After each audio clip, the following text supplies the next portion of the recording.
Welcome, dear friend. Before we begin this journey together, I invite you to find a comfortable place where you can rest, perhaps on your bed, wrapped in soft blankets, or somewhere quiet where the world feels distant and gentle. As you settle in, I encourage you to share in the comments below where you are listening from and what time it is in your part of the world. There is something beautiful about knowing that people from different places, different times, are gathering together in this shared silence, in this collective moment of peace. Now, take a slow, deep breath in through your nose. Feel the cool air filling your lungs, nourishing your body. Hold it for just a moment, and then exhale slowly, releasing any tension you have been carrying today. Release the meetings that happened, the conversations that troubled you, the tasks that remain incomplete. None of those things exist in this moment. Release them all. Take another breath, and another. With each exhale, feel your body becoming heavier, more relaxed, sinking deeper into the comfort beneath you. The world outside can wait. Your responsibilities can wait. Right now, in this sacred space between waking and dreaming, nothing exists except this breath, this moment, and the gentle sound of my voice guiding you toward peace. As you continue breathing slowly and deeply, I want you to imagine that you are releasing all the thoughts of today, the worries, the plans, the conversations, the concerns. Imagine them like leaves floating down a river, one by one, drifting away from you. You do not need to hold them. You do not need to understand them or solve them or control them. Simply let them float away. Let them drift beyond your reach. And as they do, notice the space that opens up inside you. This space is where peace lives. This space is where true rest begins. Tonight, we are going to explore together a profound truth that lies at the heart of Zen Buddhism, a teaching so simple and yet so transformative that once you truly understand it, your entire relationship with life will change. This truth is that silence speaks before words, and in that silence, we find everything we have been searching for. We will discover that true peace is not found by changing the world or controlling it or forcing it to be different from what it is. Peace is discovered by accepting this exact moment as it is, not because we are weak or defeated, but because in acceptance, we find freedom. In surrender, we find strength. In letting go, we find everything. To understand this teaching, I want you to imagine the sky on a clear night. Picture it now. A vast, infinite sky stretching endlessly above you, dark and deep and full of stars. This sky, eternal and unchanging, represents the nature of reality itself, the fundamental peace that underlies all existence.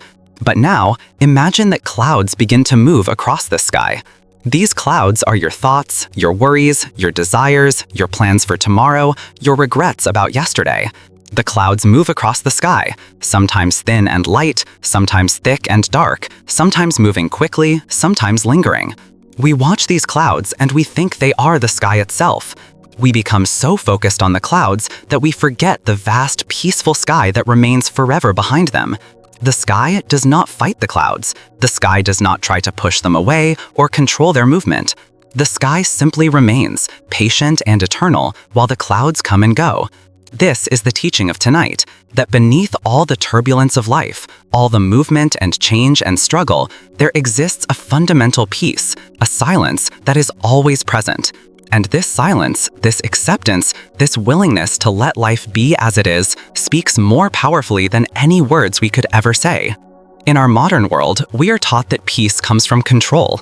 We believe that if we can just organize our lives well enough, plan carefully enough, work hard enough, then we will finally be safe and happy. We believe that peace comes from achievement, from accomplishment, from bending the world to match our desires. But Zen teaches us something radically different. Zen teaches us that all this striving, all this effort to control life is precisely what creates our suffering. Like trying to hold water in a clenched fist, the tighter we grip, the more it slips away. The more desperately we try to control life, the more anxious and fearful we become. Because deep down, we know that we cannot truly control anything. Impermanence is the very nature of existence. Everything changes. Everyone we love will one day leave us, or we will leave them. Every moment of happiness will pass. Every moment of pain will pass. Nothing lasts. This is not a cause for despair. It is actually the source of freedom. When we truly accept that we cannot control the flow of life, when we release our desperate grip and simply allow ourselves to float in the river of existence, we discover a peace that does not depend on circumstances being a certain way. We discover a peace that exists in any circumstance, in any moment, because it is not dependent on the external world. It is dependent only on our relationship with what is. And so, dear friend, as your eyes grow heavier and your breathing becomes slower and more rhythmic, as your body sinks deeper into rest, I invite you to begin releasing control. Release the need to understand everything. Release the need to plan and organize and ensure that everything will be safe. For tonight, for these precious hours, let go. Trust that you are exactly where you need to be, that your body knows how to heal and restore itself, that the universe is unfolding as it should. In this releasing, you will find rest. In this surrender, you will find peace. Now, let me tell you a story, one of many old Zen tales that has been passed down through generations, a story that illustrates this sacred teaching. There was once a monastery nestled high in the mountains where a great teacher lived with his students. This teacher, whose name was Master Kenji, was famous throughout the land for his wisdom, and many seekers traveled long distances to study with him. Yet Master Kenji rarely gave long lectures or complicated teachings. Instead, he lived very simply, and he taught through his presence and through stories and through silence. One day, a young student came to him, trembling with anxiety and desperation. The student had been studying for many years, and he had read countless scriptures and studied countless teachings, yet he still did not feel enlightened. He still experienced fear, still experienced doubt, still experienced the desire for things to be different from how they were. "Master," the young student said, his voice shaking, "I have studied so hard. I have meditated for hours each day. I have tried so desperately to achieve enlightenment, yet it remains beyond my reach. What am I doing wrong? What technique should I practice more diligently? What is the key that will finally unlock the wisdom I seek?" Master Kenji listened to the young man with great compassion in his eyes. And then, without speaking, he rose to his feet and led the student outside into the monastery garden. The garden was small but beautifully maintained, with stones arranged thoughtfully, plants growing in their natural way, a small stream running through it, and everywhere, silence. A deep, profound silence that seemed almost to have weight and substance. Master Kenji and the student walked together in this silence for a long time. No words were spoken. There was only the sound of their footsteps on the stones, the gentle trickling of the stream, the whisper of wind through the trees. After a long while, Master Kenji stopped beside the stream and sat down on a large, smooth stone. He gestured for the student to sit beside him. They sat together, watching the water flow over the rocks, watching leaves drift on the current, watching the light dance across the surface of the stream. The student's mind, which had been so full of desperate questions and anxious thoughts, gradually began to quiet. There was nothing to do here. There was nothing to achieve. There was only this moment, this stream, this silence. After a very long time had passed, Master Kenji spoke, but his voice was so soft that the student had to listen very carefully to hear it above the sound of the water. "Do you hear the stream?" Master Kenji asked. The student nodded. "For 10,000 years, this stream has flowed down this mountain. It does not ask permission to flow. It does not try to become something other than what it is. It does not judge the rocks it flows over or resist the path the mountain has given it. It simply flows, and in this flowing, it is perfect. It waters the plants, it nourishes the earth, it sustains life." Do you think the stream achieved this perfection through effort? Do you think it studied diligently to learn how to flow perfectly? The student shook his head, beginning to understand. "Your mistake," Master Kenji continued gently, "is that you are still trying to achieve something. You are like a person trying to throw a ball at the sun. No matter how hard you throw, you will never reach it. But you do not need to reach the sun. You are already living in its light. Enlightenment is not something that exists in the future, waiting for you to achieve it. It is here, now, in this moment. The silence you seek speaks through the stream, speaks through the wind in the trees, speaks through the beating of your own heart. You have been looking for truth in complicated teachings, but truth is simpler than a stone. It requires no achievement. It requires only that you stop trying so hard and simply be. The student felt tears begin to flow down his cheeks, but they were not tears of frustration. They were tears of release, of understanding beginning to dawn. In that moment, sitting by the stream in silence, the student began to understand that all his striving had been pushing peace away, that the more desperately he grasped for enlightenment, the more it eluded him, and that true peace was found not in achievement, but in releasing the need to achieve. This, dear friend, is what silence speaks. It speaks the truth that you are already whole, already complete, already perfect in your imperfection. You do not need to become anything different from what you are. You do not need to fix yourself or improve yourself or transform yourself into some idealized version of who you think you should be. You are already exactly as you need to be in this moment. As you rest here, feeling your body growing heavier and heavier, your mind growing quieter and quieter, allow yourself to experience this truth. You do not need to achieve anything tonight. You do not need to solve any problems or figure out any difficulties. You do not need to be productive or accomplish anything. Tonight, your only purpose is to rest, and in this rest, you are already succeeding completely. Let me tell you another story, one that teaches the same truth through a different path. In a small village nestled in a valley, there lived a woman named Aiko, who was known throughout the region as someone with exceptional talent for gardening. Every flower she planted bloomed magnificently. Every vegetable she grew was vibrant and healthy. People came from miles away to ask her the secret of her success, to learn her techniques, to understand what special knowledge she possessed that allowed her to create such beauty from the earth. One day, a wealthy merchant came to Aiko's home, offering to pay her a large sum of money if she would share all her secrets, all her techniques, all the special methods she used to make her garden so beautiful. The merchant was starting his own estate and wanted to create gardens that would rival Aiko. Aiko, however, gently refused. The merchant was confused and frustrated. "Why will you not share your knowledge?" he asked. "Are you selfish? Do you not want to help others? Do you fear that I will become more successful than you?" Aiko smiled with great kindness and invited the merchant to walk through her garden with her. They walked slowly, and Aiko pointed out the plants without speaking at first. Then she said, "You ask me for the secret to my success, for the techniques and methods I use, but I have no secret. And my success comes not from special techniques, but from something much simpler. Come, sit with me here." They sat on the earth, and Aiko continued, "When I plant a seed, I do not try to control what grows. I do not demand that the seed become exactly what I imagine. Instead, I prepare the soil with care and love. I water the plant when it is thirsty. I remove the weeds that compete with it. I give it sun and shade as the seasons change.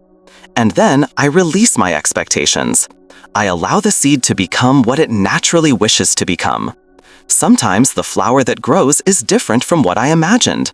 Sometimes it is more beautiful precisely because I did not try to force it into my preconceived notion of beauty."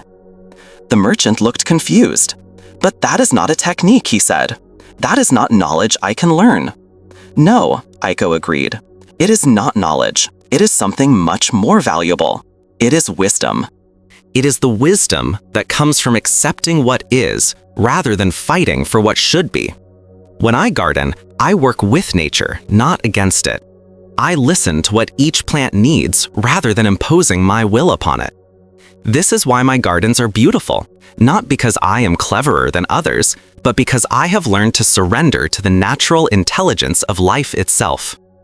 The merchant, though he did not fully understand, paid Aiko anyway for her time and her wisdom. He returned to his estate and tried to implement what she had taught him. But without understanding the deeper principle, without understanding that true success comes from accepting rather than controlling, he still struggled.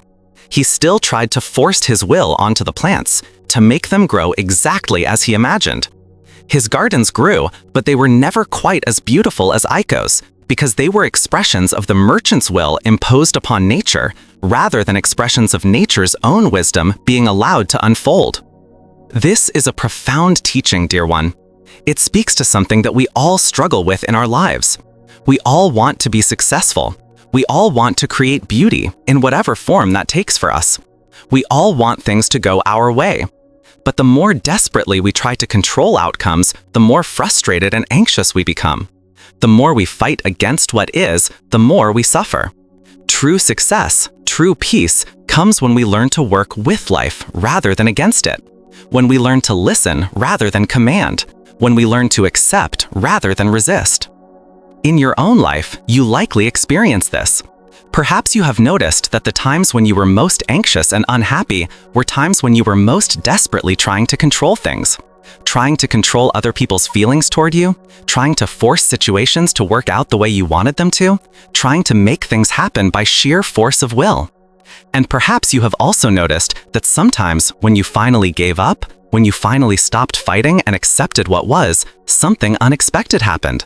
Somehow things worked out. Or, even if they did not work out the way you wanted, you found that you could accept what happened, could adapt to it, could find peace within it. This is the teaching of surrender, not the surrender of weakness, but the surrender of wisdom. Not giving up on your goals, but releasing your desperate attachment to them being fulfilled in a particular way at a particular time. This is what silence speaks, that life has its own wisdom, its own timing, its own way of unfolding. And when we align ourselves with that timing, rather than fighting against it, we discover a peace and a flow that makes everything easier. As your breathing becomes slower and deeper, as your mind becomes quieter and more peaceful, I invite you to experiment with this surrender right now. Notice if there is any part of your body that is tense, that is holding on, that is resistant. Perhaps your jaw is clenched. Perhaps your shoulders are tight. Perhaps your hands are in fists. Rather than trying to force these areas to relax, simply acknowledge them with compassion. Say to yourself, I notice this tension. I do not fight it. I simply allow it to soften as it is ready to soften. And notice how, when you release your struggle against the tension, when you stop trying to force it away, it often begins to dissolve on its own. This is a microcosm of the larger principle that acceptance is more powerful than resistance, that surrender is more powerful than force. Let me share with you yet another story, one that explores the theme of silence and the power of not speaking, of not trying to control through words. In the mountains of ancient Japan, there lived two monks, both beloved teachers, both known throughout their region for their wisdom and their ability to help students find peace. One monk, named Seikok, was known for his eloquent teachings. He had memorized thousands of sutras. He could speak for hours about the nature of reality, about the teachings of Buddha, about the path to enlightenment. His students filled the monastery from dawn until dusk, eager to hear his words. The other monk, named Tenzo, never spoke. He lived quietly, doing the work of the monastery, cooking, cleaning, maintaining the gardens. Few students came to sit with him. Many wondered why the two monks seemed equally at peace, despite their very different approaches. One day, a traveling scholar came to visit the monastery, and he spent the first week attending Saikaku's teachings. The scholar was impressed and intellectually engaged, but he noticed something. After listening to hours of teachings, he felt no more peaceful than when he arrived. His mind was full of concepts and ideas, but his heart was unchanged. So the scholar asked permission to sit with Tenzo and observe his work. For days, the scholar simply watched as Tenzo prepared meals in the kitchen, his movements slow and meditative, his full attention on each task. Tenzo chopped vegetables with complete presence, never rushing, never thinking about past or future. He stirred the pot of soup with the same care and attention that a parent might use to bathe a child. He cleaned the kitchen with full awareness, honoring each moment. And he never spoke except for the most minimal necessary words. Salt is here, he might say, or the rice needs more water. There was no philosophy, no explanation, no attempt to teach through words. But something profound began to happen in the scholar. As he watched Tenzo work in complete silence, as he observed a human being completely present to whatever task was at hand, not lost in thought about past or future, not seeking approval or recognition, not trying to impress anyone with special knowledge, the scholar's own mind began to quiet. The tension in his body began to release. He began to experience a profound peace that all of Saikaku's eloquent words had not provided. One day, the scholar asked Tenzo, "Why do you not speak? Why do you not teach your students directly? You seem as wise as Saikaku, yet no one comes to study with you." Tenzo was silent for a long moment, and then he smiled. Saikaku teaches with words. There is value in this. Words can point toward truth, but truth itself is not words. Truth is silence. When I am silent and present, my students learn not through concepts, but through resonance. They learn by being in the presence of someone who is no longer divided between their thoughts and their actions, who is not caught in the illusion that they are someone separate from their work, someone separate from this moment. This is the deepest teaching, not words about peace, but the direct experience of being with someone who is at peace. Silence speaks louder than words because it does not distract the mind with concepts. It invites the listener to rest in their own silence. The scholar understood then that both monks were right. Saikaku's teachings could help people who are lost in confusion, could provide a map for those who did not know the way. But Tenzo's silence could guide people to the destination itself. Words describe the path, silence is the destination, and both are needed depending on where the student is in their journey. This teaching speaks directly to your life, dear friend. How much time do you spend with other people, talking, explaining, defending your position, trying to convince others to think the way you think, trying to make sure they understand you? How much of your suffering comes from feeling misunderstood, from wishing that people would see things your way, from the struggle to make your internal experience match the way you are presenting yourself externally?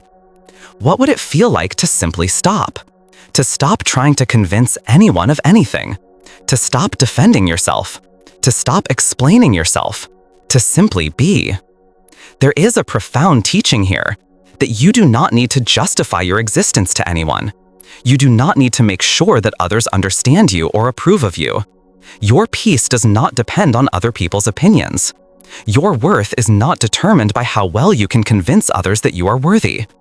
When you release this need to control how others perceive you, when you simply allow yourself to be as you are, without trying to manipulate the impression you make, something miraculous happens. You become authentic. You become genuine. You become someone whom others can trust, because you are not performing or trying to be something you are not. And paradoxically, by stopping all your efforts to make people like you, people are naturally drawn to you more, because you are no longer giving off the desperate energy of someone seeking approval. As you rest here, as your body becomes heavier and your mind becomes quieter, I invite you to release your need to explain yourself to anyone, even to yourself. Release the internal dialogue where you are constantly justifying your actions, defending your choices, trying to understand why you do what you do. For tonight, simply be. Be without explanation. Be without justification. Be without needing to understand. And in this being, discover a peace that comes not from having everything figured out, but from releasing the need to figure it all out. Let me now tell you another story, one that speaks to the theme of impermanence and how accepting change is the gateway to peace. In a certain kingdom, there lived a potter named Daiichi who was renowned for his beautiful vessels. Each pot he created seemed to have a life of its own, seemed to speak to the soul of anyone who held it. People would travel from distant lands to commission pieces from Daiichi, and they would pay enormous sums for the honor of owning one of his creations. One day, a rich collector came to Daiichi with a proposal. The collector had been gathering the finest art from across the world, and he wanted to create a collection that would be perfect, unchanging, immortal. He wanted to commission Daiichi to create a set of pottery that would represent the absolute peak of the potter's skill, the most beautiful works the potter could create. The collector would then seal these pieces in a vault, protect them from all damage, ensure that they would be preserved perfectly for all eternity. Daiichi listened to this proposal, and then he shook his head gently. "I cannot create what you are asking for," he said. The collector was shocked. "Why not? I am offering you more money than you have ever seen. I am offering to ensure that your greatest works will be preserved forever. This is the dream of every artist, immortality for their creations." "No," Daiichi said quietly. "The dream of every artist should be the opposite.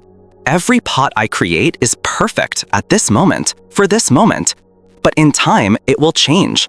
It will be used, and in that use, it will become more beautiful. It will be scratched and worn, and these marks will tell the story of the hands that held it, the food that it contained, the love that was poured into it. Or it will break, and in breaking, it will return to the earth from which it came.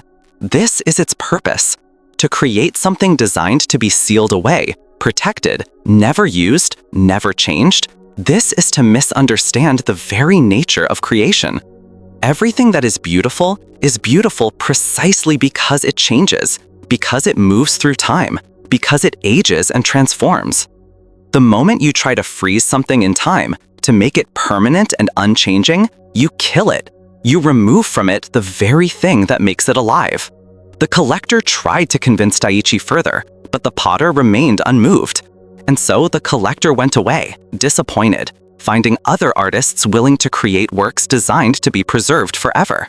Years later, the collector's vault caught fire, and all the precious artworks he had sealed away to preserve them forever were destroyed. But Daiichi's pots, the ones that the collector had rejected, lived on in the homes of ordinary people. A farmer used one of Daiichi's bowls to feed his family every day for 40 years, until the bowl became worn smooth from the touch of thousands of hands and thousands of meals. A woman used one of Daiichi's jars to store water, and the jar sat in the sunlight day after day, gathering the patina of time. These pots, which had not been preserved in a vault, but had been used, loved, handled, and changed by the passage of time, became more beautiful and more precious than any sealed-away treasure. Because they had been allowed to age, to change, to participate in life, they had become immortal in the only way anything can truly be immortal, not by being frozen in time, but by being so fully integrated into human life that they become part of the story of generations. This is a profound teaching about impermanence and acceptance. We live in a time that is obsessed with preservation, with capturing moments in photographs and videos, with trying to freeze time, with the fear of aging and change. We use expensive products to try to keep our skin from aging. We have cosmetic surgery to try to remain young. We take endless photographs of our children, trying to preserve the moments even as the moments are happening. We save old emails, old text messages, old memories, trying to hold on to the past. But in doing all this, we miss the very thing that makes life precious, the fact that it changes, that moments pass, that we grow and age and transform. The beauty of life is not in its permanence, but in its impermanence. The poignancy of each moment comes from knowing that it will pass and never come again. The love we feel for our children is deeper precisely because we know they will grow and leave and become adults, and the time we have with them is limited. When you accept this, when you truly accept that everything changes, that everyone you love will eventually die or leave, that your youth will fade, that your beauty will age, that all your accomplishments will eventually be forgotten, that this very body you are lying in will one day return to the earth, something liberating happens. You stop clutching so desperately at the present moment, trying to preserve it, trying to make it last forever. Instead, you allow yourself to fully feel and fully appreciate each moment precisely because it is fleeting. You appreciate the people in your life more deeply because you understand that the time you have with them is precious and limited. You find more peace because you stop fighting against the fundamental nature of existence. As your eyes grow heavy, as you sink deeper into rest, I invite you to experiment with this acceptance tonight. Rather than fighting against sleep, rather than resisting the natural process of your consciousness changing, of your mind quieting, of your awareness shifting, Simply allow it. Surrender to it. Trust that your body knows what to do. Trust that sleep will come when it comes, and rest will come when it comes. Release your effort. Release your control. And in this releasing, discover how easily and naturally peace arrives. Let me tell you another story, one about compassion and understanding that flows from acceptance. In a monastery, there was a young monk named Koji who had studied diligently for many years. He was dedicated to his practice, woke early for meditation, attended all the teachings, kept all the precepts with great care. Yet he was often frustrated with the other monks, particularly the older monks, who seemed, in his view, to be lazy and not serious about their practice. They would take naps in the afternoon. They would spend time sitting in the sun doing nothing. They would chat and laugh instead of meditating. Koji judged them harshly in his mind, believing them to be wasting their opportunity to practice. One day, Koji spoke to the head teacher about his frustration. "These old monks do not practice seriously," he said. "They do not have the dedication that true students have. Should they not be encouraged to practice more diligently?"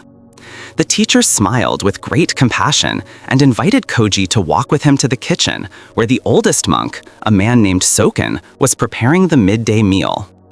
The teacher and Koji watched as Soken moved slowly through the kitchen, preparing rice and vegetables. Every movement was deliberate and mindful. There was no wasted motion. There was complete attention to each task. After Soken had prepared and served the meal to all the monks, the teacher invited Koji to sit with him. "Do you see that old monk?" the teacher asked. "His knees are damaged from many years of sitting meditation. His back is stiff. His hands shake sometimes with age. Do you know what he was doing in the afternoon when you thought he was being lazy?" "What?" asked Koji. "He was in great pain," said the teacher quietly. "The pain in his body makes it difficult for him to sit in meditation for long periods. So he rests in the sun, and he allows his body to heal. And through this practice of accepting his body as it is, without resistance or complaint, he is learning something far deeper than you, with your strong young body and your ability to sit for hours, could learn. He is learning compassion for himself, and in learning this, he is learning compassion for all beings. When he sits in the sun, his mind becomes still and peaceful, not through effort, but through acceptance. When he feels his pain, he does not resist it, but observes it with equanimity. And in this observation, he is practicing. He is practicing the very teaching that you have been reading in the scriptures. You think that only the effort of meditation counts as practice. But the effort to accept what is, to find peace in limitation, to be compassionate toward your own suffering and the suffering of your body, this is the deepest practice of all. Koji felt shame at his judgment, but more than shame, he felt understanding beginning to dawn. He realized that his harsh judgment of the older monk came from his own ignorance. He did not understand that there are many ways to practice, many ways to find peace, and that the most important practice is to accept people and ourselves exactly as we are. From that day forward, Koji's relationship with the other monks transformed. He stopped judging them as lazy or uncommitted. Instead, he began to see that each person was on their own path, dealing with their own struggles, doing their best with the body and mind and circumstances they had been given.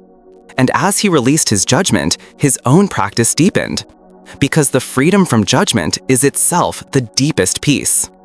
This teaching speaks to something that causes tremendous suffering in human relationships and in your own mind. You likely spend a great deal of energy judging yourself and others. You judge yourself for not being good enough, for having made mistakes, for not having achieved what you think you should have achieved by now. You judge others for being different from you, for not understanding you, for not doing things the way you would do them. And this judgment creates separation. It creates distance. It creates the illusion that you and others are fundamentally different, fundamentally separate, that there is something wrong with them or with you. But what if, instead, you could release all judgment and simply observe? What if you could look at another person and see them as they are? Someone trying their best with the life they have been given. Someone carrying their own wounds and struggles and fears. Someone doing the very best they know how to do. What if you could do this with yourself as well? What if you could release the harsh judgment of yourself for your imperfections and your mistakes and your failures, and instead simply acknowledge that you are a human being, doing your best, learning and growing as you go? The moment you release judgment, something shifts. Compassion arises naturally. Not the fake compassion of feeling sorry for someone, but the real compassion of understanding that all beings want to be happy and free from suffering. That all beings are struggling, that all beings are trying their best. And from this compassion flows forgiveness, first toward others, and gradually, over time, toward yourself. And in this forgiveness, you find peace. As you rest here, in the deep quiet of approaching sleep, I invite you to release judgment tonight. Release the judgment of yourself for being the way you are. Release the judgment of others for being the way they are. Simply allow yourself and others to exist exactly as you and they are, without needing to be different. In this allowing, discover a profound peace. Let me tell you one more story, one that brings together all these teachings about silence, surrender, impermanence, and compassion. In a small village at the base of a great mountain, there lived a man named Hiroshi who was known as the angriest man in the region. He carried deep resentment about his life. Resentment that he had never achieved his dreams, that he had been born into poverty, that life had been unfair to him. This anger manifested as cruelty. He was short-tempered with his wife, he was harsh with his children, he overcharged his customers, he treated his workers poorly. Everyone in the village feared him and avoided him. But Hiroshi did not care. He told himself that his anger was justified, that life owed him something, that he had the right to be angry. One day, a visiting monk came to the village, and Hiroshi's wife invited him to their home, hoping that perhaps the monk's teachings might soften her husband's heart. Hiroshi was reluctant but agreed to listen. The monk sat silently for a long time, simply observing Hiroshi. Finally, the monk spoke. "I see that you are angry," he said. "Tell me, how long have you been carrying this anger?" "For my whole life," Hiroshi said bitterly. "My life has been unfair. I have been treated unjustly. I have never had the chances that others have had." "Yes," said the monk, "I can see that you have suffered, and I want to ask you a question. In all the years you have carried this anger, has it changed anything? Has it made your life more comfortable? Has it made you happier? Has it made the people around you want to be close to you?" Hiroshi was silent because he knew the answer. He knew that his anger had made everything worse. His anger had driven away people who might have cared for him. His anger had prevented him from experiencing joy or peace. His anger had poisoned his own life. The monk continued, "You are like a man who has been struck by a poison arrow. The arrow is embedded in your leg, and you are in great pain. But instead of removing the arrow, you spend all your energy being angry at the person who shot it. You curse them. You fantasize about revenge. You make plans to hurt them back. But all the while, the arrow remains in your leg, and the poison continues to spread. The person who shot the arrow is not suffering from your anger. You are. Removing the arrow will not change the past. It will not undo what was done. But it will stop the poison from spreading. It will allow you to begin to heal." Hiroshi felt something begin to crack open inside him. For the first time, he wondered if the monk was right. For the first time, he considered that his anger had not been protecting him, but had been destroying him. The monk stayed with Hiroshi's family for several days, and each day he simply spent time in silence with Hiroshi. He did not try to convince Hiroshi or argue with him. He simply sat with him, and his presence was peaceful. There was no judgment in the monk's eyes, no demand that Hiroshi change or be different. There was only compassion and acceptance. And gradually, as Hiroshi sat in the presence of this peace, something began to shift in him. He began to see his life differently. He began to understand that his anger had come from his own suffering, from his own belief that life should be different from what it was. And he began to understand that by accepting his life as it was, by releasing his resentments about what could have been, he might finally find peace. When the monk left the village, Hiroshi's transformation was not complete, but it had begun. Over time, as he continued to practice sitting in silence, As he began to release his anger and resentment one piece at a time, his life changed. His wife, who had suffered so much from his cruelty, began to trust him again. His children became more relaxed around him. His workers found him easier to deal with. And more than anything, Hiroshi himself found a peace that he had never known before. Not because his external circumstances had changed, but because his relationship with his circumstances had changed. He had released the story he had been telling himself about how unfair his life was. And in releasing this story, he had found freedom. This is perhaps the deepest teaching of all, that most of our suffering does not come from our circumstances, but from our resistance to our circumstances, from our stories about how things should be different, from our resentments about what could have been. When we release these stories, when we stop resisting reality, when we accept what is, we find that peace is already here, waiting for us. Dear friend, as you lie here in the darkness, as your body grows heavier and your mind grows quieter with each breath, I want you to consider what stories you are telling yourself about your life. What do you believe is unfair about your situation? What do you believe should be different? What do you resent? And now, for this night, I invite you to release these stories. I invite you to stop resisting what is, not because what is right or fair, but because your resistance to what is has not changed what is. It has only caused you suffering. What if, instead, you accepted your life exactly as it is? What if you accepted your body exactly as it is? What if you accepted yourself exactly as you are? Not because you stop working toward your goals or stop wanting to grow and improve, but because you release the desperate, anxious energy of someone who believes that your peace depends on things being different from how they are. The truth is, dear friend, that this moment, right now, as you lie here listening to my voice, this moment contains everything you have ever truly needed. This moment contains breath. It contains life. It contains the capacity to rest, to relax, to release. In this moment, there is no emergency. There is nothing that needs to be fixed. There is nowhere you need to go. There is nothing you need to accomplish. For these hours of night, you are free. Free from the world's demands. Free from your own demands on yourself. Free to simply be. And as you sink deeper into this freedom, deeper into the silence that speaks all truth, I want to guide you now into the deepest rest. Imagine yourself standing in a beautiful garden in the moonlight. The moon is full and bright, casting a gentle silver light across everything. You can see, in this moonlight, a pathway made of soft stone, and this pathway leads forward. You begin to walk on this pathway, and with each step, you feel more relaxed. The night air is cool and gentle on your skin. All around you, you hear the peaceful sounds of nature, the soft chirping of crickets, the gentle rustle of leaves in the night breeze, the distant sound of water flowing gently somewhere beyond your sight. As you walk, you notice that the garden is filled with flowering plants, and they are luminous in the moonlight, seeming to glow from within. The fragrance of these flowers is subtle and sweet, and with each breath, you draw this fragrance into your lungs, and it fills your body with a sense of deep peace. Your shoulders drop, your jaw unclenches, your hands relax.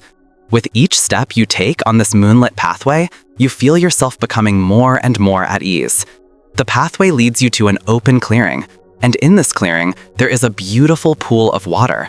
The water is perfectly still, and it reflects the moon and the stars above it like a mirror. The water is so still and so peaceful that you cannot tell where the water ends and the sky begins.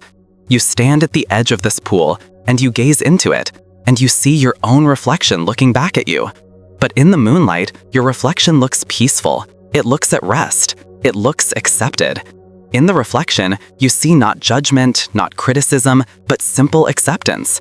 You see yourself as you are, and it is enough. You sit down at the edge of the pool, and you remove your shoes and you lower your feet into the water. The water is exactly the right temperature, not too cold, not too warm, but perfectly comfortable. As your feet enter the water, you feel all the tension in your body begin to flow out through your feet and into the water. The water carries away all your worries, all your anxieties, all your stress. The water carries away all the judgments you have been carrying, all the resentments, all the stories about how things should be different. The water carries all of these away, and they dissolve into the vast, peaceful night. You lie back on the soft stone at the edge of the pool, and you gaze up at the sky. The stars are infinite. There are so many stars that you cannot count them. They have been shining in this sky for billions of years. They will continue to shine for billions of years after you are gone. And yet, even though each individual star is so far away that its light takes years to reach you, when you look up at the sky, you see them all together, creating one unified whole. Each star contributes its light to the greater light of the universe. Each star has its place. Each star is exactly where it needs to be. And you too are a star, a small light in this vast universe. You too have your place. You too are exactly where you need to be. Your life is a small part of the vast tapestry of existence, and even though it may seem small and insignificant in the scope of the infinite universe, it is perfect. Your life is perfect, not because everything goes right, not because you achieve everything you hope to achieve, but because you are here, alive, conscious, aware, and this is enough. As you gaze at the stars, feel your breathing become slower and more rhythmic. Feel each breath as a gift, as a miracle. Every breath that moves in and out of your body is the universe breathing. Every heartbeat is the pulse of existence itself. You are not separate from this. You are not outside of this. You are part of it. You are made of the same stars, the same elements that have existed since the birth of the universe. In your body, in your consciousness, the universe knows itself. The infinite universe is looking at itself through your eyes. And now, I invite you to let go completely. Let go of any remaining tension in your body. Let go of any remaining thoughts in your mind. Let go of any remaining effort. You have done nothing wrong by coming here tonight and lying in the darkness. You have done nothing that you need to apologize for or fix. You are simply resting, and this is beautiful. This is enough. This is everything. Feel your body becoming heavier and heavier, sinking deeper and deeper into the earth beneath you. Feel the earth supporting you completely. The earth does not ask anything of you. The earth does not judge you. The earth simply holds you, supports you, allows you to rest. And you are grateful for this. You are grateful for the solid earth beneath you. You are grateful for the air that fills your lungs. You are grateful for this body that allows you to experience this life. You are grateful for this moment. Your thoughts are now like clouds drifting across the sky of your mind. You do not need to hold on to them. You do not need to follow them. You simply notice them as they drift across and away. A thought comes, I still have things to do tomorrow. And you watch this thought drift away like a cloud moving across the sky. A thought comes, what if something goes wrong? And you watch this thought drift away as well. Each thought that arises, you simply notice and let go. And the space between thoughts grows larger and larger. The silence between thoughts becomes deeper and deeper. This silence is where peace lives. This silence is where truth lives. This silence speaks all that needs to be spoken.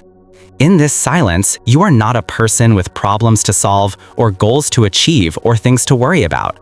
In this silence, you are simply awareness, consciousness, witnessing this moment. And this witness is peaceful. This witness is at rest. This witness requires nothing and fears nothing because it is eternal. It does not begin when you were born, and it will not end when this body dies. It simply is eternal and unchanging, even as everything in the world changes. And you, dear friend, you are this awareness. You are not your thoughts. You are not your body.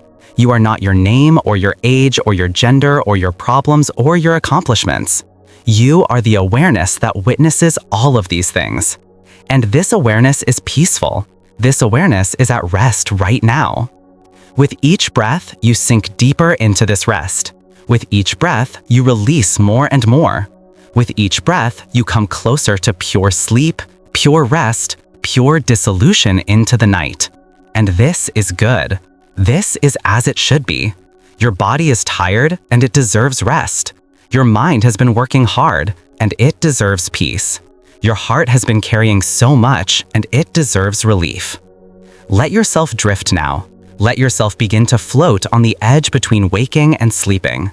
This is a sacred space, the space between day and night, the space between effort and rest, the space between being and unbeing. In this space, you are neither fully awake nor fully asleep. And in this space, something profound begins to happen. The boundary between you and the universe begins to dissolve. You begin to sense that you are not separate from the night around you. You are not separate from the silence. You are not separate from the breathing earth beneath you. You are part of it all, and it is part of you. Feel yourself beginning to dissolve into this night. Feel your individual consciousness beginning to merge with the larger consciousness of existence. This is not scary. This is not loss. This is coming home. This is remembering what you truly are, beneath all the roles you play, beneath all the stories you tell, beneath all the effort and striving. Beneath all of this is peace. Beneath all of this is the silence that speaks. Your eyes are heavy now, so very heavy.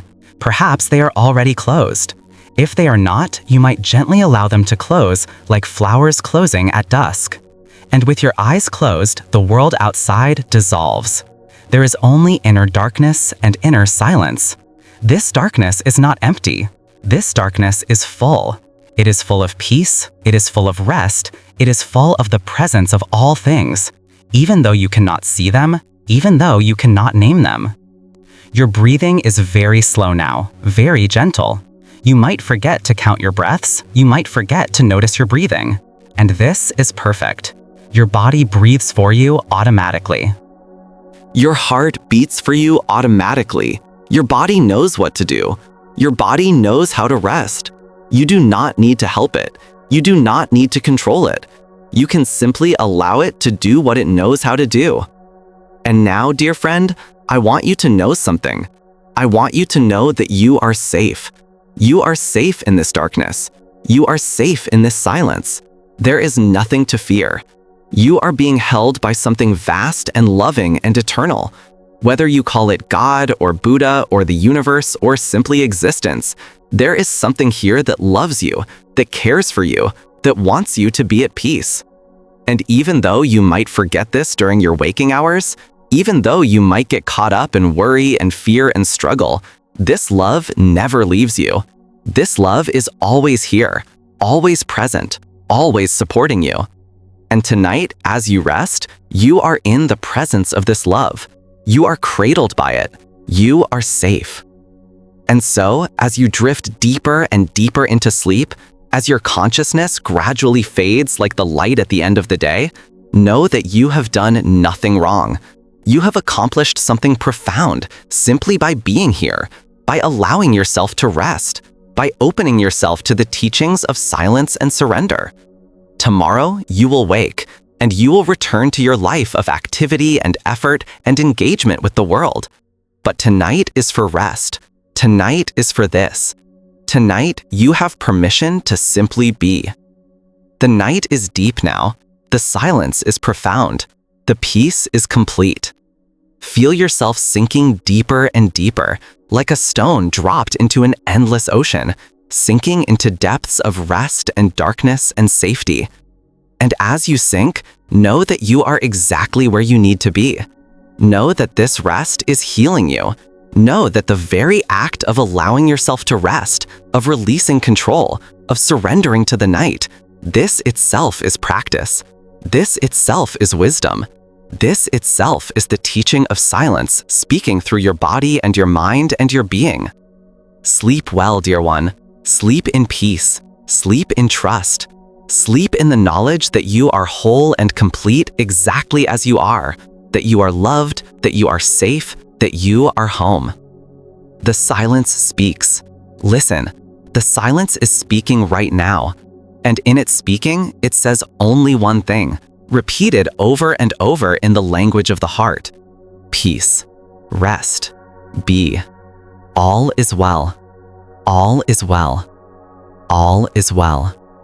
And as the night deepens, as your breathing becomes almost imperceptible, I want to continue this journey of rest with you, guiding you deeper into the peaceful darkness where the teachings of surrender become not just words, but lived experience, not just concepts, but embodied wisdom.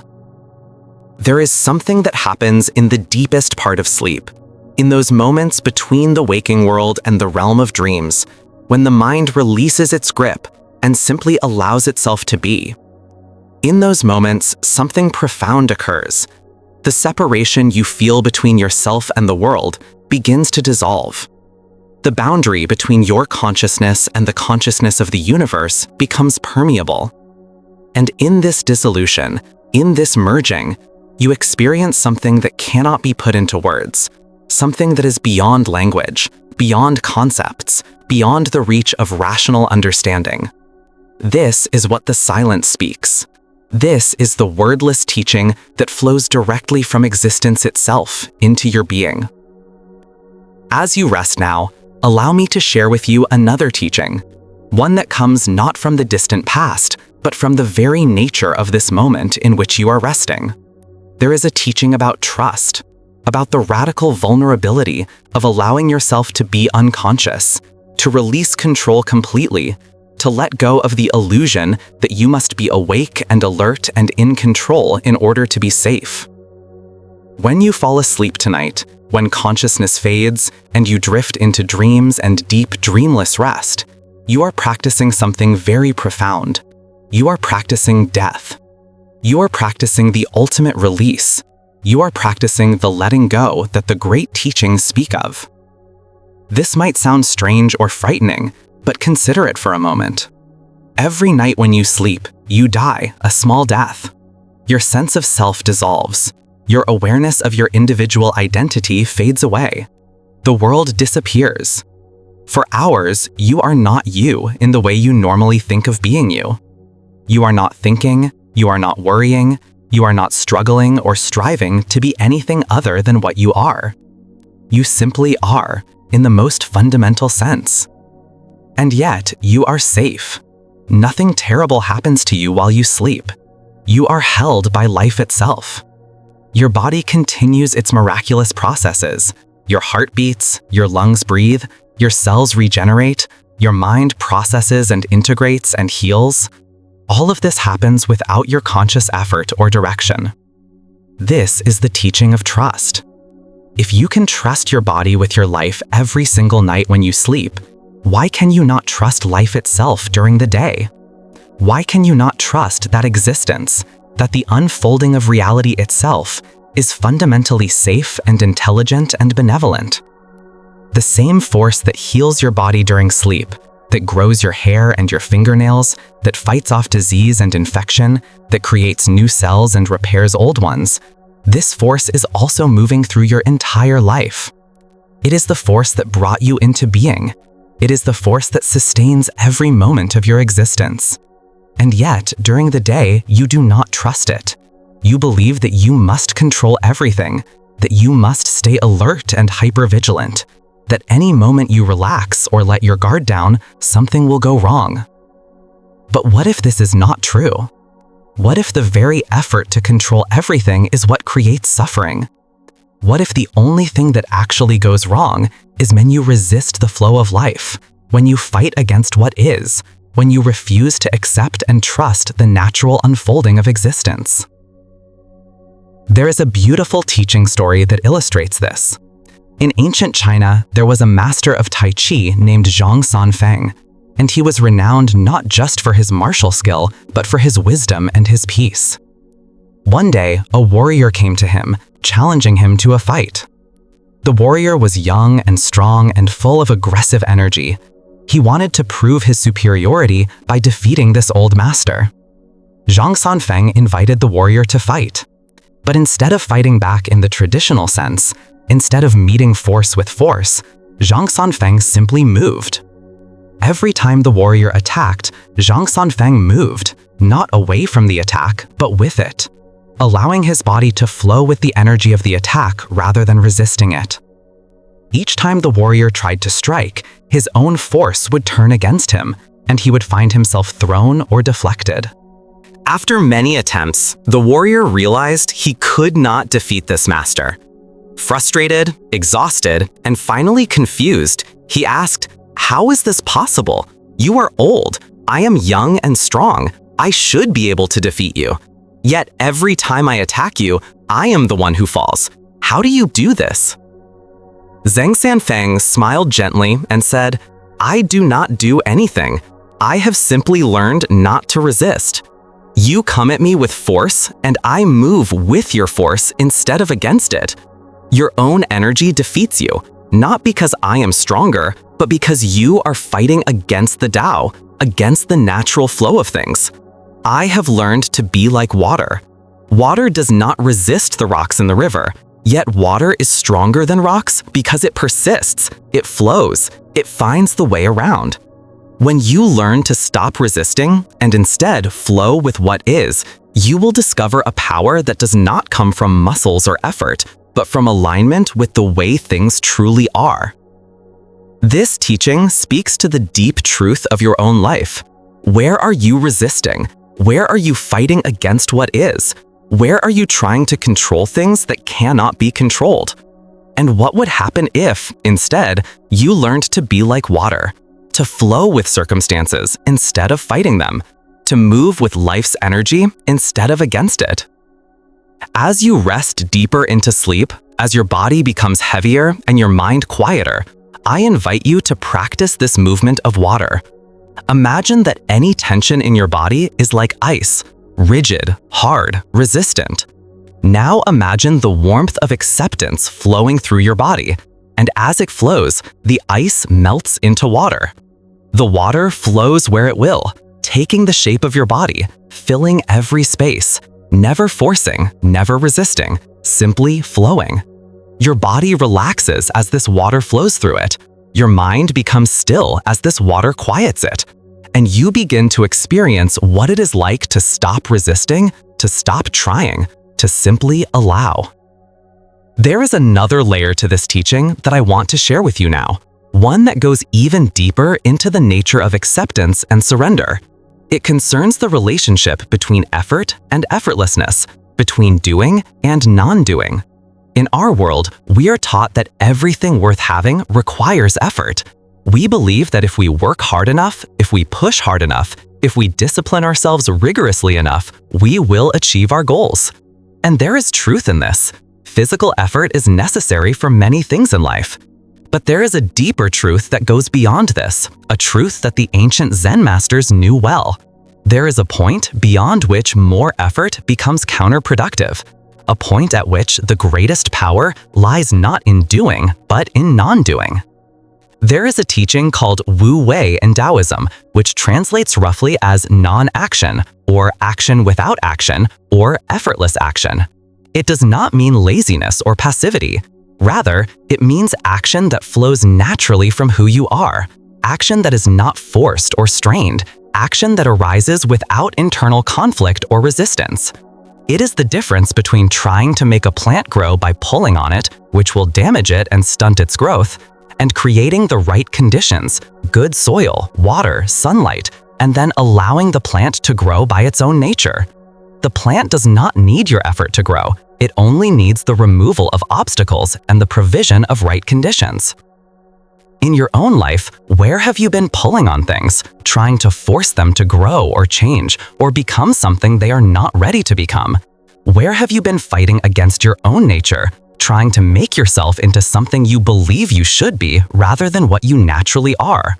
And what would it feel like to stop this pulling, this forcing, and instead provide yourself with good conditions and allow yourself to unfold naturally? Let me share with you a story that illustrates this principle. In a certain kingdom, there was a musician of great fame, known throughout the land for his extraordinary ability to play the ancient harp. He could move audiences to tears with the beauty of his playing. Kings and nobles sought him out and paid enormous sums to hear him perform. But this musician did not begin his life with this skill. As a young man, he wanted desperately to become a great musician. He believed that if he worked hard enough, if he practiced diligently enough, If he pushed himself to the absolute limit every day, he would eventually achieve greatness. So he practiced constantly, obsessively, with grim determination. He would practice until his fingers bled. He would practice until his arms ached so badly he could barely move them. He filled his practice with effort and force and discipline. Yet despite all this effort, his playing remained cold and technical. It was technically perfect. Every note was played correctly, every rhythm was precise, but it had no soul. It did not move people. It did not touch the heart. Audiences appreciated the skill, but felt no connection. The musician became frustrated and depressed. He had given everything to his practice, yet he still could not achieve true greatness. One day, an old teacher heard about this young musician and came to listen to him play. After the performance, the teacher said, "Your technique is perfect, but your playing is empty. You have given your body to your harp, but you have not given your heart. You practice like a man trying to force water uphill. The harder you push, the more you exhaust yourself, and the less the water flows." The young musician was confused. "What should I do differently?" he asked. "Should I not practice?" "You should practice," the teacher said, "but not in the way you have been practicing. Your practice should be a way of becoming more sensitive, not less. Your practice should be a way of developing your feeling, your intuition, your connection to the music. Right now, you practice with your mind, making lists of what you must accomplish, checking off technique after technique like items on a list. Instead, practice with an empty mind.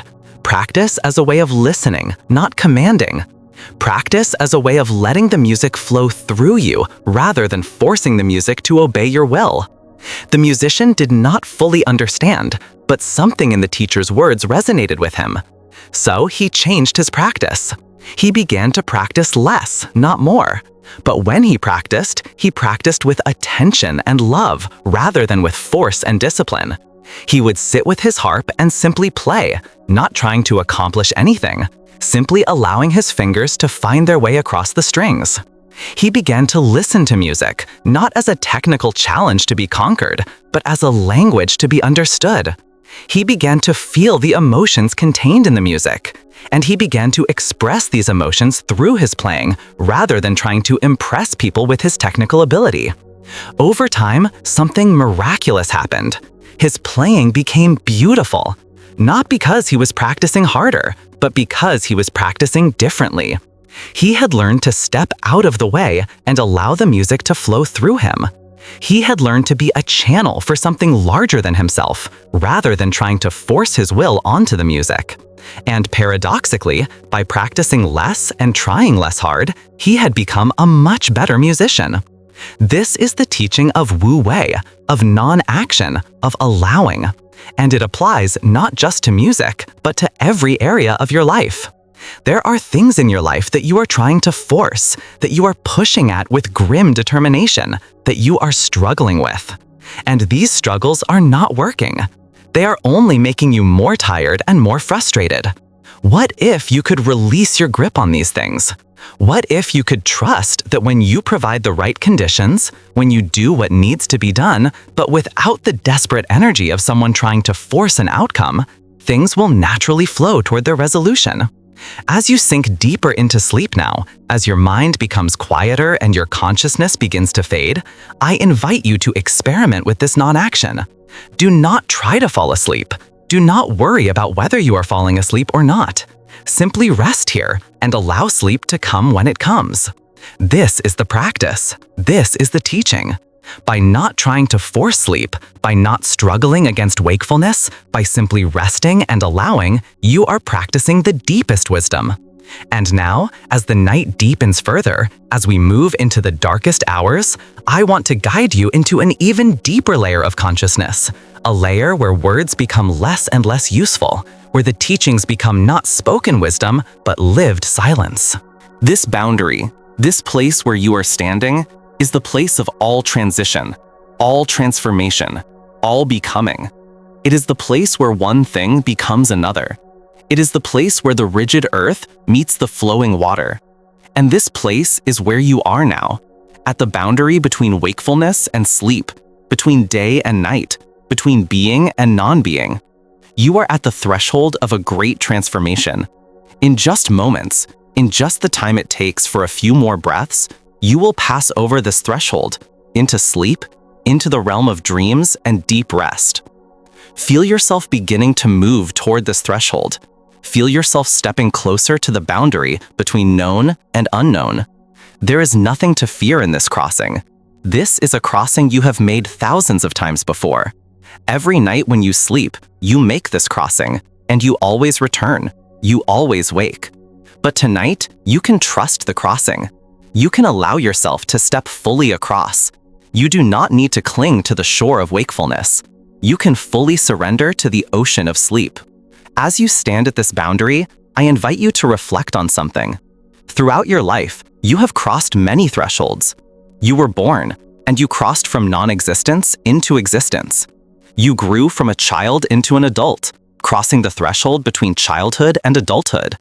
You have made transitions between jobs, between relationships, between homes, between versions of yourself. Each of these crossings was a kind of dying, the death of who you were before, so that who you are now could come into being. And yet, you survived all of these crossings. You are here. You made it through. And you learned, in each crossing, that the fear of the unknown is always greater than the reality of it. Tonight's crossing into sleep is just another threshold. It is not final. It is not permanent. It is just the small, regular dying that happens every night, so that you can be reborn each morning into a new day. Trust this process. Trust your own wisdom. Your body knows how to do this. Your soul knows how to do this. You have been doing this since you were born. You can trust yourself completely. And as you stand at this threshold, gazing out at the vast, dark ocean of sleep, I want to tell you one final story, one that brings all the teachings together into a single unified vision. This is the story of a master and a student who lived in a monastery at the edge of a great forest. The student had been with the master for many years, and he had studied diligently. He had memorized many teachings, he had practiced meditation faithfully. And yet, there was something that still eluded him, something he still did not understand. So one day, he asked the master, "All these years I have studied with you. I have practiced meditation, I have tried to apply the teachings, and yet something still escapes me. Can you tell me, in the simplest possible way, what is the essence of the teaching? What is the one thing that if I understand it, will unlock everything else?" The master was silent for a long time, and then he said, "Come with me." He led the student out of the monastery and into the forest. They walked for a long time until they came to a clearing by a river. The master sat down on a large rock and invited the student to sit beside him. They sat together in silence for hours, watching the river flow past them. No teaching was given, no words were spoken.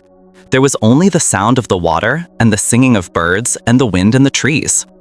After a very long time, as the sun was setting and the sky was turning orange and purple, the master spoke. "Do you see this river?" he asked. The student nodded. "This river flows to the ocean. The ocean covers most of the earth. All the rivers in all the world flow eventually to the ocean. And in the ocean, all the water becomes one. It is impossible to distinguish one river from another once they have entered the ocean. Can you understand this?" The master paused, and the student considered his words. "Yes," the student said, "I understand that all rivers flow to the ocean and become one." "And this is the teaching," the master said quietly. "Your individual self, your sense of being a separate person, is like a river. It flows from the source, which is birth. It flows through the landscape of your life, sometimes turbulent, sometimes calm, sometimes flowing through narrow canyons, and sometimes flowing wide and open. But all rivers eventually return to the ocean. And when your river returns to the ocean, when your individual consciousness merges with the vast consciousness of existence itself, there is no longer separation. There is only the one ocean, infinite and eternal. This is the teaching. This is enlightenment. This is the truth that cannot be spoken, only lived." The student sat with this teaching, and something began to shift in him. He realized that he had been so focused on the journey of the river, on making sure the river flowed in a certain direction, on trying to control the river's path, on being attached to the river as his identity, that he had missed the most important truth, that the river is always already part of the ocean. The water in the river is already ocean water. The only difference is in form, not in substance. And one day, the form will dissolve, and the river will become explicitly what it always already was, part of the infinite whole. Dear one, you are this river. Your individual life is this river. You are flowing toward the ocean, toward the great dissolution of self, toward the merging of your individual consciousness with the vast consciousness of existence. And there is nothing to fear in this. This is not loss. This is coming home. This is returning to what you always were beneath the illusion of separateness. Every breath you take is the ocean breathing through you. Every heartbeat is the pulse of existence itself. You have never been separate. You have never been alone. You have always been part of the infinite whole. And now, as I speak these final words to you tonight, as the darkness deepens and your consciousness grows fainter and fainter, I invite you to release the last threads of your resistance. Release the last strands of effort. Release the last attempts to control, to understand, to make sense of everything. Simply dissolve. Simply drift. Simply allow yourself to become like mist on the morning air, like water flowing to the sea, like a cloud merging with the infinite sky. Your body is now so heavy that it is barely distinguishable from the earth beneath it. Your mind is now so quiet that it is barely distinguishable from the silence around it. And this is perfect. This is as it should be. You are not losing yourself. You are finding yourself in the vastness. You are not disappearing. You are becoming one with everything. Sleep now, dear one. Sleep deeply, peacefully, completely. Sleep in the knowledge that you are held by existence itself, that you are loved by the universe, that every cell of your body is made of stardust and will one day return to the stars. Sleep in the truth that has no words, that requires no understanding, that simply is. The silence speaks. Listen. All is well. Rest now. The night is complete. The teaching is received. Sleep. And yet, as the deepest silence settles around you, as the boundary between consciousness and sleep becomes almost imperceptible, there is still more to say, or perhaps more accurately, more to become silent about. For in the deepest teachings, words eventually fall away entirely, and what remains is pure presence, pure awareness, pure being. But before we arrive at that final silence, let me take you deeper still into the mystery that underlies all existence, the mystery that the great masters have always pointed toward but could never fully capture in language. There is a teaching that exists in many spiritual traditions, though it is expressed differently depending on the culture and the time. In Zen Buddhism, it is sometimes called sunyata, which translates as emptiness or voidness. But this word emptiness is often misunderstood. People think it means nothingness, nihilism, meaninglessness. But it means something far more profound and paradoxical. It means that nothing has independent, fixed, permanent existence. Everything is interdependent. Everything is interconnected. Everything is constantly changing. And in this emptiness, in this absence of fixed, permanent things, lies infinite possibility. In this emptiness lies infinite abundance. Consider for a moment the space in this room where you are lying. You might think of this space as empty, as nothing. But is it truly empty? The space is filled with air, with molecules, with atoms, with subatomic particles, with energy fields. The space that appears empty to your eye is actually full of invisible stuff. And this is just what you cannot see. Science now tells us that what we perceive as solid matter, your body, the bed you lie on, the earth beneath the building, is mostly empty space. The atoms that compose these seemingly solid things are mostly empty space, with a tiny nucleus surrounded by vast space where electrons orbit. And yet, this mostly empty matter is real and solid and has tremendous power. So the emptiness is not truly empty. The emptiness is full of infinite potential, infinite possibility, infinite existence. And this emptiness that is full, this fullness that comes from emptiness, is the nature of reality itself. And you, dear friend, you are not separate from this reality. Your consciousness is not separate from this infinite potential. The space inside your skull, inside your head where your thoughts arise, this space is not empty either. It is full of infinite possibility. It is full of infinite consciousness. And here is where the teaching becomes truly radical and truly liberating. Because everything is interdependent, because nothing has fixed independent existence, because everything is constantly changing, this means that you are not trapped. You are not limited to being the person you think you are. You are not stuck with the personality you believe you have, the limitations you believe constrain you, the past that you believe defines you. All of these are like clouds passing across the sky. They are temporary. They are not your true nature. Your true nature is like the sky itself, infinite, boundless, unchanging beneath all the changes, peaceful beneath all the turbulence. When you understand this deeply, not just intellectually, but in your bones, in your cells, in the very core of your being, something shifts. You realize that you have the freedom to be different, to change, to transform, because you were never actually fixed in the first place. You have the freedom to let go of grudges, because the person who harmed you was not truly a fixed evil person. They were someone struggling, someone caught in their own confusion, someone reacting from their own pain. You have the freedom to forgive yourself, because the person who made mistakes was not your true self. It was a manifestation of temporary conditions, and those conditions have changed. There is a story that illustrates this beautifully. In a monastery, there were two monks who had taken the vow of silence. They did not speak to anyone, not even to each other. They had committed themselves to complete silence for the rest of their lives as a spiritual practice. Years passed, decades passed. The two monks lived side by side in the monastery, going about their daily tasks, cooking, cleaning, meditating, working, but never speaking a single word to each other. But one day, after 50 years of silence, one of the monks grew very old. He was dying. And as he lay on his deathbed, his brother monk sat with him, watching as his long life came to an end. In that moment, after 50 years of not having spoken, the dying monk looked at his brother and spoke. He said simply, "Thank you for sitting with me in silence all these years. Your presence has been a teaching.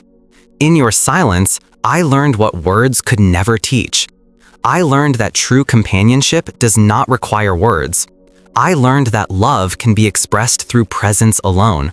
I learned that we are never truly alone, even when we do not speak, because we are all part of the same existence, the same consciousness, the same infinite being." And then he closed his eyes and died. And the surviving monk wept, not tears of sadness for the death of his brother, but tears of gratitude for having been part of a teaching so profound that it could only be expressed through 50 years of silence. This story speaks to something very deep about the nature of love and connection and meaning.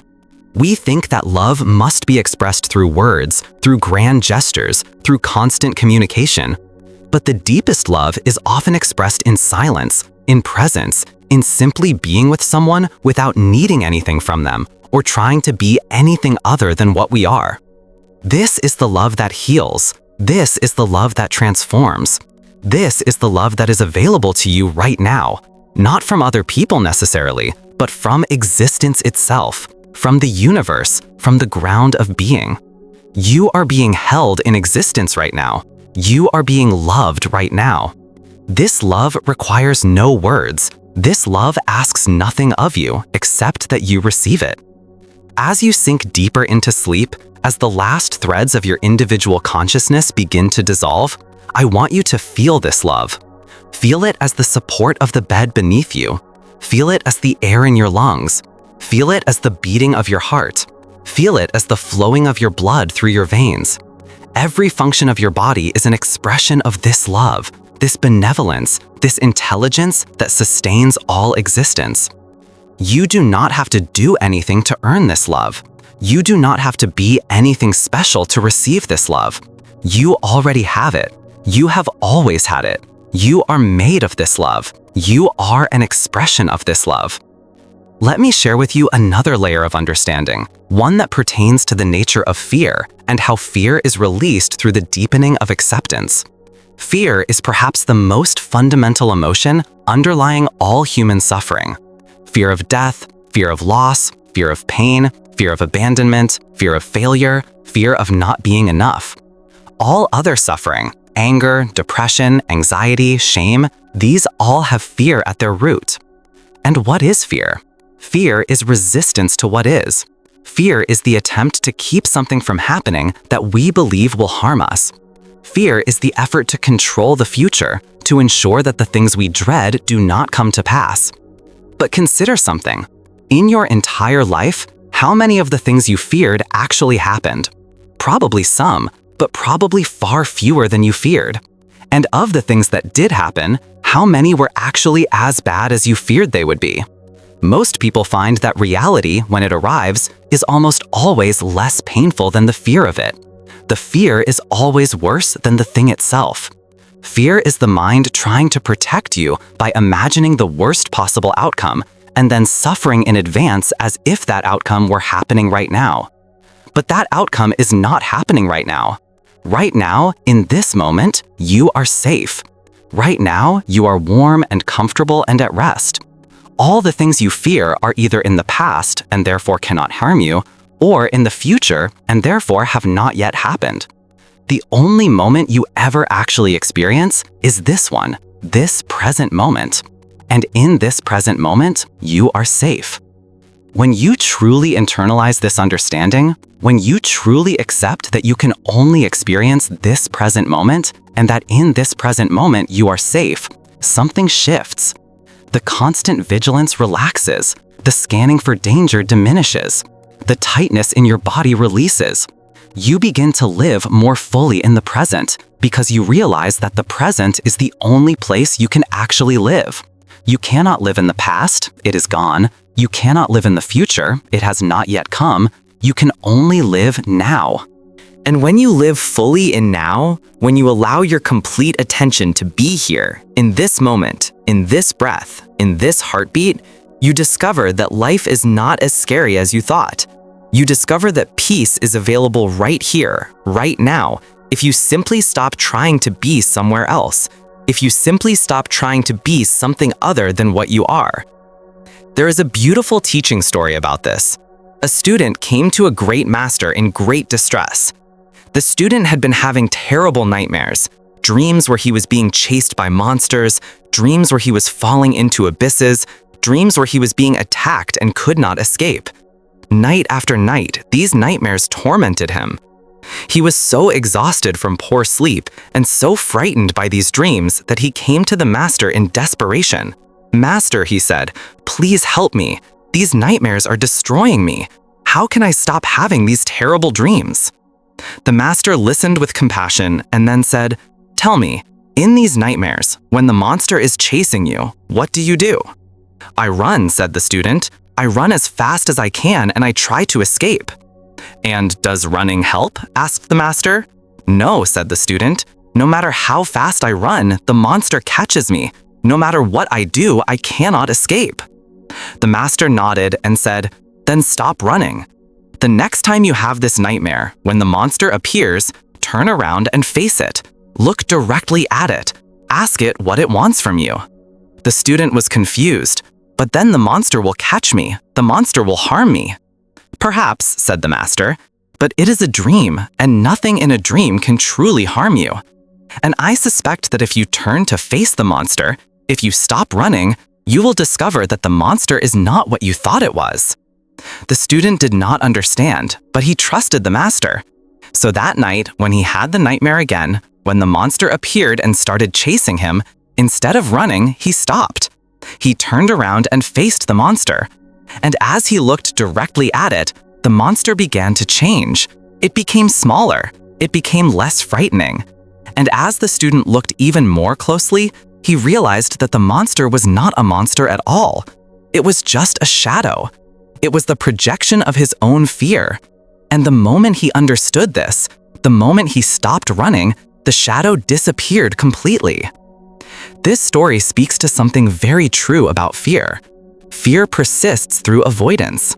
The more you run from it, the more it chases you. The more you try not to think about it, the more it haunts you. But fear dissolves through facing. When you turn around and look directly at what you fear, when you ask it what it wants, when you stop trying to escape it, something miraculous happens. You realize that the thing you feared was not as powerful as you thought it was. Often, you realize that the thing you feared was never real in the first place. It was just the story you told yourself, the projection of your own mind. And this applies to all your fears, not just the fears that appear in dreams. The fear of not being good enough? Turn and face it. Where did this fear come from? Who told you that you need to be good enough? By what measure? For whose approval? And when you look directly at this fear, you realize that you are already enough. You have always been enough. The only thing that made you feel not enough was your acceptance of someone else's judgment about what enough means. The fear of loss. Turn and face it. Yes, everything that you have will eventually be lost. Everyone you love will eventually leave or die, or you will leave or die. Everything you have built will eventually crumble. This is true. This is the nature of existence. But does this truth make life meaningless? Or does it make life more meaningful? Does it make your time with the people you love less precious or more precious? When you truly accept that time with someone is limited, does this make the time less valuable or more valuable? As you drift deeper into sleep, as your body becomes almost weightless, as the boundary between you and the world around you becomes increasingly thin, I invite you to face all your fears. Invite them into your awareness. Look at them directly. And as you look, feel them begin to transform. Feel them become smaller, less threatening, less real. Feel your body relax as the burden of fear is set down. There is one more teaching I want to share with you before we drift into the deepest silence. It is a teaching about the nature of time and how our perception of time creates suffering. We think of time as linear, past, present, future, with the present moment being a thin line between what has already happened and what will happen. We think of ourselves as moving through time, always being propelled forward into the future, always leaving the past behind. And this creates suffering. We suffer about the past because we cannot change it, yet we keep replaying it in our minds, regretting it, wishing it had been different. We suffer about the future because we cannot control it, yet we keep imagining worst-case scenarios, planning and worrying and anxious. And we rarely actually experience the present because we are too busy thinking about past and future. But what if this perception of time is itself an illusion? What if time is not linear but circular? What if past, present, and future are all happening simultaneously, and the only thing that changes is your awareness of them? Physics now suggests that this might actually be true. Einstein showed that time is not absolute but relative. Physicists now speak of the block universe, the idea that all moments in time, past, present, and future, all exist simultaneously in a four-dimensional block, and the sensation that time moves forward is just a feature of human consciousness. But even without getting into physics, you can experience this directly. Right now, as you lie in the darkness, you are experiencing the present moment. But this present moment is not separate from all the moments that have led to this moment. Your entire life is present in this moment. The experiences you have had, the people you have known, the things you have learned, all of this is present in your body, in your memory, in your consciousness. And similarly, your future is present in this moment, as potential, as possibility, as the seeds of what will become. You carry your future within you right now, in the form of your choices, your intentions, your trajectory. So when you truly rest in the present moment, when you bring your complete attention here, you are not leaving the past and future behind. You are encompassing them. You are holding them. You are in contact with all of time through the doorway of the present moment. And in this timelessness of complete presence, the suffering that comes from time pressure, from racing toward the future, from being haunted by the past, all of this dissolves. There is a final story I want to tell you. A story so simple it is almost not a story at all. An old woman was asked by a student, "What is the secret of your happiness? You are so old and you have suffered so much, yet you are always at peace. How is this possible?" The old woman smiled and said, "I have one simple practice. Whenever I realize I am thinking about the past or worrying about the future, I stop, and I ask myself, what is actually happening right now, in this moment? And when I look directly at what is happening in this moment, I always find that it is okay. It is usually quite beautiful, in fact. Something is fine right now. The way the light is coming through the window, the taste of my tea, the feeling of my breath moving in and out of my body, the presence of a loved one, or simply the fact that I am alive. When I stop thinking about past and future and simply attend to this moment, I always find something to be grateful for. And so my whole life has become a life of gratitude, not because my circumstances were always perfect, but because I learned to notice the perfection of each moment as it arises. This is the secret, dear one. This is the teaching that all the other teachings have been pointing toward. Not complicated philosophy or difficult practices, but simply this: be present. Notice what is happening right now, and notice that right now is okay. Right now you are breathing. Right now your heart is beating. Right now you are alive. Right now you are at rest. Right now you are safe. Right now, if you look carefully, there is always something to be grateful for. And as this teaching settles into you, as it becomes not just words you hear, but a truth you embody, feel your body relax even further. Feel your mind release its final grip on trying to understand, trying to control, trying to be something other than what it is. You are already whole. You are already complete. You are already at peace. You have been peaceful all along.